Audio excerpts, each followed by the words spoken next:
أعوذ بالله من الشيطان الرجيم بسم الله الرحمن الرحيم اللهم صل على محمد وعلى آل محمد وسلم ربنا آتنا في الدنيا حسنة وفي الآخرة حسنة وقنا عذاب النار.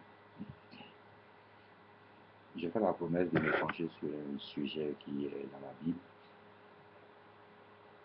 qui est l'histoire que Jésus nous raconte concernant le Samaritain, qui a été recopié par le titre Le Bon Samaritain. Il y a une nuance que je vais ressortir plus tard dans le discours. Mais ce qui est important à retenir est que c'est l'histoire la plus fabuleuse que j'ai entendue toute ma vie, qui m'a captivé, qui m'a séduite. C'est l'histoire que Jésus nous raconte qui nous explique réellement la vraie fonction de la vie en société. C'est une histoire qui nous rappelle les rapports entre les êtres humains, mais non seulement les rapports entre les êtres humains, mais les rapports entre les êtres humains qui croient en Dieu. Le Samaritain, à cette époque, du temps de Jésus, était un juif qu'on avait isolé de la grâce, disons, du culte du judaïsme, sous le prétexte que les Samaritains avaient commencé, après l'invasion par les Assyriens, à mettre dans la religion juive des éléments du culte païen assyrien, qui fait que les autres juifs des autres territoires les avaient écartés de l'accès au temple de Jérusalem, de telle manière qu'ils se trouvant isolés, ils avaient eux-mêmes trouvé un autre endroit où ils pouvaient aller prier le Seigneur. Ce n'étaient pas des étrangers aux juifs. Par conséquent, la plupart des Israélites évitaient le territoire de Samarie parce qu'ils ne s'accordaient pas avec eux. Là n'est pas le débat car c'est du passé théologique. Ce qui est important à retenir, c'est le contexte.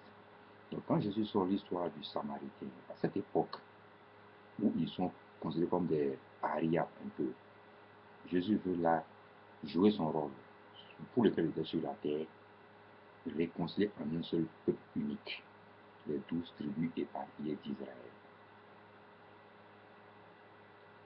La première des choses à faire était de ramener dans le giron du judaïsme pour se faire accepter par les autres juifs, les Samaritains. Donc il fallait trouver à expliquer aux autres juifs que ton frère qui est le plus proche de toi n'est pas forcément celui qui partage la même demeure ou le même toit que toi. Ça fait qu'un pour qui n'a pas de considération parfois, qui peut se retrouver plus proche de toi que celui pour qui tu fous un respect sans borne. C'est donc ce que Jésus a beaucoup travaillé sur les Samaritains, comme l'histoire de la femme qui doit donner à boire, même si elle est un peu fabriquée. Mais l'histoire du Samaritain est, je crois, cette histoire qui a tellement captivé même ceux qui sont contre Jésus, de pouvoir écrire l'histoire à peu près comme il a eu à la raconter, qui fait que nous sommes dans une situation où nous avons l'histoire du bon Samaritain, comme je le dis, assez proche d'une réalité et d'un texte assez pur dans sa forme, dans son fond. La structure du texte est très logique, c'est une structure logique et de théologie. Donc on voit bien qu'il n'y a pas assez de failles dans ce texte, dans cette partie du texte, contrairement aux autres histoires qu'on nous raconte qui possèdent des failles à tout instant. Pour ceux qui ne savent pas trop l'histoire, on va essayer de faire un briefing qui va nous situer rapidement dans l'affaire et puis on pourra passer donc à son interprétation, à sa portée spirituelle sur l'être humain et en tirer donc les conclusions qui vont nous permettre de faire comme le Samaritain. Le Samaritain trouve un blessé au bord de la route alors qu'il voyage et il s'arrête et porte assistance à l'homme qui est blessé. Il trouve une auberge où il peut le mettre pour qu'on puisse s'occuper de ses frais de santé et il vérifie bien que le Samaritain, non, le blessé est dans les bonnes conditions avant de continuer son voyage et donc de faire une chose de la plus importance que nous, on n'a pas compris bien. Tellement on n'est pas les miracles de Jésus qu'on lit même par les histoires qu'il raconte et qu'il nous enseigne. Les vrais miracles permanents, justement, ils ne sont pas des miracles qui passent. Le Samaritain, avant de partir, s'entretient avec l'aubergiste à qui il a confié le malade. Il lui laisse de l'argent et dit ceci très fermement et très clairement. Voici de l'argent pour t'occuper du malade que j'ai déposé chez toi. Quand je reviendrai, on va faire le point. Si c'est moi qui te dois, tu me dis. Si tu me dois, tu me dis. Et il s'en va. À cette époque, ce qu'il a fait, le Samaritain, wallahi billahi, aujourd'hui, ne pas le faire. Dans les deux sens, je vais expliquer. Le Samaritain a donné sa confiance justement à l'aubergiste. Le Samaritain part du principe que lui, il croit en Dieu et que Dieu n'a pas fait une créature qui contient en elle du mauvais. Par conséquent, je suppose que tout être humain est bon jusqu'au jour où il me montre lui-même qu'il est mauvais. Je ne juge pas la conscience de l'aubergiste. Je lui fais confiance, car il sort de la même source que moi, le divin. Et comme le divin est pur et ne crée que les choses pures, alors je pars du principe premier que l'aubergiste est un homme bien, jusqu'à ce qu'il me montre lui-même qu'il ne me dit pas confiance. Car en ce moment, il sera allié à mon ennemi, qui est aussi l'ennemi d'Allah, le diable. Aujourd'hui, on se connaît. On peut se blaguer devant une télévision, mais devant un écran. Mais chacun sait dans le cœur de chacun que si tu dis ça à quelqu'un dans une auberge, tu laisses 1 million. Le cousin de mon malade qui est là, je viens dans 2 semaines. À mon retour, tu me fais le point. Toi-même, tu sais que dès que tu as franchi la porte, il va commencer à sourire d'abord dans son cœur. Quand il va plus voir ton corps physique partir, il va plus te voir. Il va sauter de joie comme s'il allait gagner à la loterie une grosse somme. Le même jour, il appelle ses amis pour dire je démissionne de mon travail parce que je m'en vais ailleurs. Quand tu reviendras, tu ne trouveras pas. Ça, c'est aujourd'hui. Donc, toi, tu es bien conscient que tu ne feras pas ce que le Samaritain a fait déjà. On voit bien donc déjà qu'on a construit un monde dans lequel on n'est même plus capable d'exprimer le travail du Samaritain. C'est pour ça que j'ai toujours dit, c'est pas le bon Samaritain. Je ne le dis pas pour rire, mais pour garder entre son action et nous au moins une marge qui ne nous humilie pas. Parce que c'est lui, c'est le bon Samaritain. Et que nous n'est pas capable de faire le tiers qu'il a fait.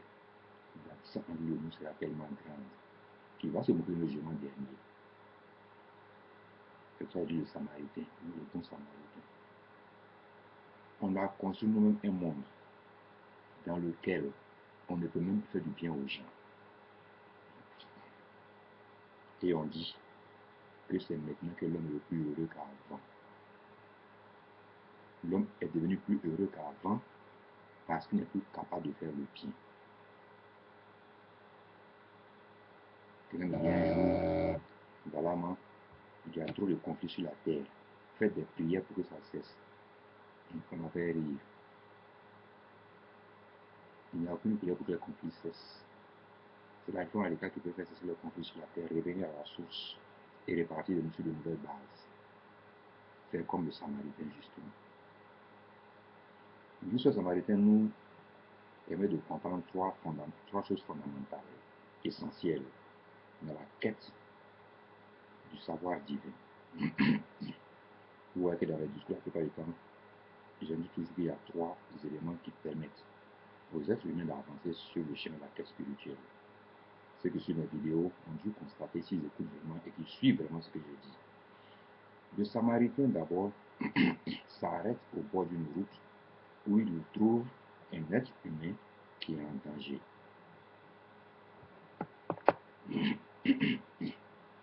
Il ne demande pas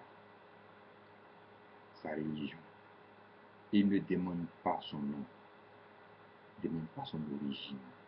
Car pour le Samaritain, ils sont de la même origine, l'être humain. Il le prend et l'envoie dans un endroit où il peut être en sécurité. Ça veut donc dire que la relation de toi aux êtres humains ne doit pas être basé sur la relation de la couleur de la peau, de la quantité du porte-monnaie ou de la quantité de la tête en savoir. La relation pure avec les êtres humains doit être inscrite dans la relation que tu as avec Allah, donc de cœur en cœur et non de corps à corps.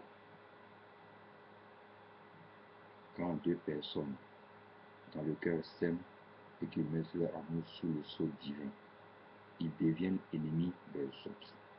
Ça, c'est prouvé dans le monde entier. Et la religion islamique est cette religion qui, quand tu la fais correctement, tu deviens ennemi de près de 90% des musulmans et des chrétiens sur la terre. C'est normal. Ça ne va même pas t'effrayer. Parce que tu vas t'en joindre à dire la vérité, que n'aiment pas entendre les gens. Ils ne peuvent plus marcher ensemble. Et quand ils voient que tu es endurant, malgré qu'ils vont subir comme difficulté, que tu es endurant, ça va encore les énerver. Donc quand tu décides d'être un musulman correct, sache que l'épreuve commence. Et que le nombre d'ennemis sera tellement élevé que si tu n'es pas endurant, tu vas chuter. Donc seule l'endurance maintient les musulmans qui sont sur la voie de la vérité, fermes sur la partie de Allah. Le bon samaritain, ou le samaritain, comme je viens de le dire, n'a pas regardé la couleur de la peau, n'a pas regardé la condition sociale, n'a pas regardé la religion. Il a regardé l'être humain qui voit en lui aussi comme un miroir. L'être humain est son frère jumeau. Raison pour laquelle il doit lui porter secours, car même les animaux se portent secours. Ah, plus faisons-nous les humains. Donc, il fait une première action importante. Il active, il confirme la présence divine dans l'être des hommes en disant ceci. Cet homme qui est couché au bord de la route, c'est un pas qu'il mérite mon assistance. C'est un droit qu'il a sur moi que je l'assiste. Et j'ai le devoir de le faire.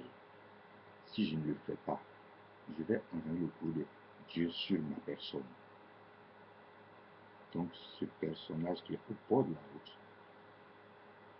et qui est incapable de continuer le voyage parce qu'il a été attaqué ou je ne sais pas quoi, mérite donc que je sois là pour lui. Je lui ai dit, c'est quand tu es dans la difficulté, quand ton esprit est en trouble et tu ne sais pas vers où te tourner, que tu reconnais ce que tend la main.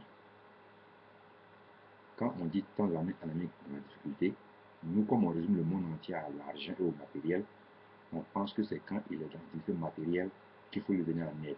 Non. Les plus grands troubles de l'homme ne sont pas matériels. Les plus grands troubles sont émotionnels. L'homme ne se suicide pas pour l'argent. L'homme se suicide pour l'émotion, que peut-être peut provoquer l'argent. Pas pour l'homme qui se suicide. Il se suicide car l'argent peut-être entraîner sa disgrâce. Donc pour couvrir sa disgrâce, il se suicide. Il se suicide parce que la femme l'a trompé. C'est des trucs comme ça qui arrivent à l'homme. Mais comme on ne sait plus lire les signes évidents que nous envoient les gens sur le plan émotionnel, on reste silencieux devant leurs cris de cœur et il faut qu'on les abandonne. Et après, quand ils deviennent durs et se créent une carapace très dure, on leur reproche d'être durs. Quand ils envoient les premiers signes de communication sur les émotions que le trouble, as-tu écouté? Non, car pour toi, vos relations sont tellement matérialistes et matérielles que tu attends qu'il soit en effet matériel ou financière pour lui venir en aide, alors que ce n'est pas là qu'il a besoin de toi. Si je dois à quelqu'un 1 million de francs CFA, qu'il me poursuit partout, et qu'un ami me sort du problème en payant pour moi le million de francs CFA, c'est vrai, il me donne une liberté de circuler en paix, mais il me retourne dans ma conscience un phénomène. Les émotions qui m'habitaient, qui m'empêchaient de dormir la nuit, il les a effacées. Ce n'est pas l'argent qui a effacé les nuits blanches, c'est l'ami, l'être humain, qui a effacé les nuits blanches. La preuve, s'il est honnête, quand je vais dire merci, nous remercions Allah. Grâce à lui, tu as demandé de te secourir. C'est ce qu'il n'a pas venu sur la terre pour te donner. Donc il est passé par moi pour t'aider. Donc c'est lui qu'il faut remercier. Moi-même, je le remercie aussi de m'avoir choisi pour aider un être humain à sortir du pétrin. C'est ce qu'a fait le Samaritain. De nos jours, si quelqu'un t'a aidé, si tu ne l'as pas remercié, tu as remercié seulement Allah. Si la ville contient 1 million d'habitants, 80% des habitants seront votre histoire. Et ton ingratitude, tu as envie de lui. Quand tu vas le remercier aussi, il va te dire non, non, c'est pas la peine. Ça, c'est une affaire de Dieu. C'est Dieu qui m'a permis de t'aider. Mais quand tu ne viens pas, il est en colère contre toi. Ce n'est pas le Samaritain. Voilà la différence entre le Samaritain et nous. Il prend le malade, le blessé, et le met dans un lieu où il est maintenant en sécurité. Il fait en ce moment 2 actions importantes qui, je trouve, se trouvent à la base des conflits relationnels que nous avons sur la terre entre nous, qui fait qu'on n'avance pas bien parfois, ou on avance difficilement. Je vais expliquer pourquoi. Le Samaritain laisse de l'argent à l'aubergiste et lui dit ceci fermement: je te confie le malade, le blessé, que tu t'en occupes. Voici de l'argent. Je reviendrai. Tu me feras le point. Si c'est moi qui te dois, tu me dis. Si toi tu me dois, tu me dis. Ça paraît normal, ce genre de phrase. Oui, ça paraît normal. Mais quand on retourne dans l'histoire de Moussa qu'on a raconté la semaine dernière, ou cette semaine-ci, on se rend donc très bien compte que ce n'est pas une action aussi simple. Ce n'est pas la chose sur laquelle Jésus va te raconter une histoire juste pour égayer le public. Il a voulu faire passer un message que malheureusement on n'a pas bien compris à ce temps, ni même aujourd'hui, qu'on n'a jamais compris même d'ailleurs. Grâce à Allah, il m'a fait comprendre le message de Jésus. De telle manière que moi, ça m'a ébloui son explication à Allah sur le Samaritain. Car je suis convaincu avec force que Jésus reviendra. Quand parmi nous sur la terre, au moins un aura le cœur du Samaritain. Malheureusement, il n'y a personne. Le Samaritain fait ce qu'on fait plus aujourd'hui, qu'on ne fait d'ailleurs. Il donne sa confiance à l'aubergiste, sans lui demander des garanties. Il ne demande même pas à l'aubergiste de répondre par oui ou non. C'est-à-dire qu'il ne prend pas par donne-moi ta parole que tu vas t'occuper du malade. Car il est convaincu que si l'aubergiste traite mal le malade, Dieu va lui faire payer. S'il traite bien le malade, il va aussi avoir le salaire auprès de Dieu, de Jéhovah. Donc il n'a pas besoin, ayant mis son affaire dans la main de Dieu depuis le début, d'aller maintenant dans le processus parce qu'il a l'argent, maintenant traiter avec l'aubergiste. Vous voyez ce que ça m'a été fait. Dans son parcours, il n'enlève jamais Dieu dans le processus. Ce qu'on fait aujourd'hui, c'est ce message que Jésus voulait qu'on retienne dans l'histoire du Samaritain. Dans ton processus spirituel, n'enlève jamais Dieu dans ton parcours spirituel. Dans ta quête du savoir, n'enlève jamais Dieu dans ta quête du savoir. Dans ta vie de tous les jours, dans tes actions permanentes, n'enlève jamais Dieu dans tes actions de tous les jours. Si tu n'enlèves pas Dieu dans tes actions de tous les jours, wallahi billahi, tu pourras donner ta confiance à un être humain sans avoir l'impression d'avoir été trahi quand il est trahi. Car ce n'est pas toi qui trahis, mais c'est Dieu qui trahit.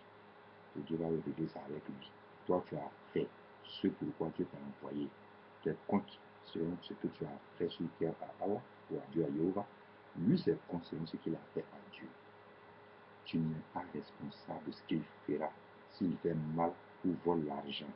Déjà là, Jésus nous inculque dans la tête que tu es le seul du mal que tu fais et tu es le seul du bien que tu fais. Donc personne ne va payer pour personne.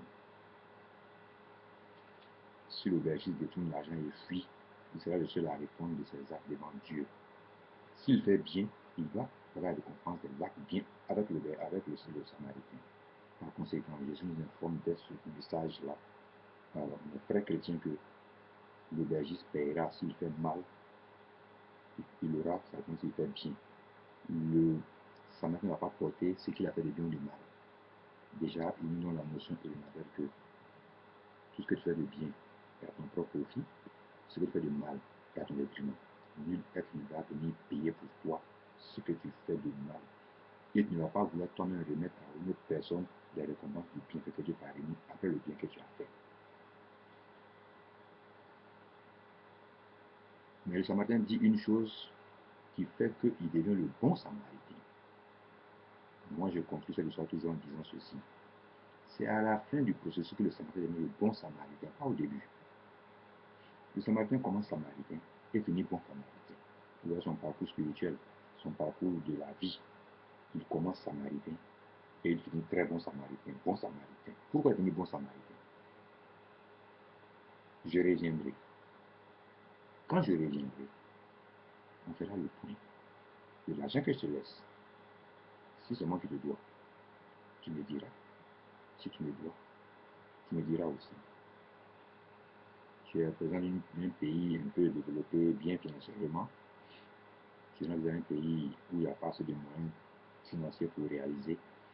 Et tu remets de l'argent au pays pour construire des écoles ou des puits pour que les gens aient de l'eau potable pour éviter les maladies infectieuses dues à l'eau. Bien, on t'applaudit, on s'en a pas parlé, on s'en va. Si tu ne viens pas demander au président Amin qui t'a mis des milliards pour faire les puits d'eau potable, tu es encore sur le chemin du Samaritain, à la moitié du chemin. Tu seras Samaritain quand tu vas l'appeler pour dire je veux que tu me montres les puits que tu as fait avec l'argent que tu as donné. Moi, tu deviens Samaritain. Tu seras bon Samaritain quand tu vas revenir toi-même dans le pays et venir voir des deux yeux ce qui s'est passé, faire le point avec lui. Les puits ont coûté combien? Il reste combien de rien que tu as donné? Maintenant, mets ça dans telle affaire. Tu deviens le très bon, tu deviens le bon Samaritain. La question pour finir est celle-ci. Qui aujourd'hui sur la terre fait ça? On prend la réponse. On voit bien donc que sur cette terre, il n'y a même pas un Samaritain pour qu'on espère en trouver même un bon. Salam.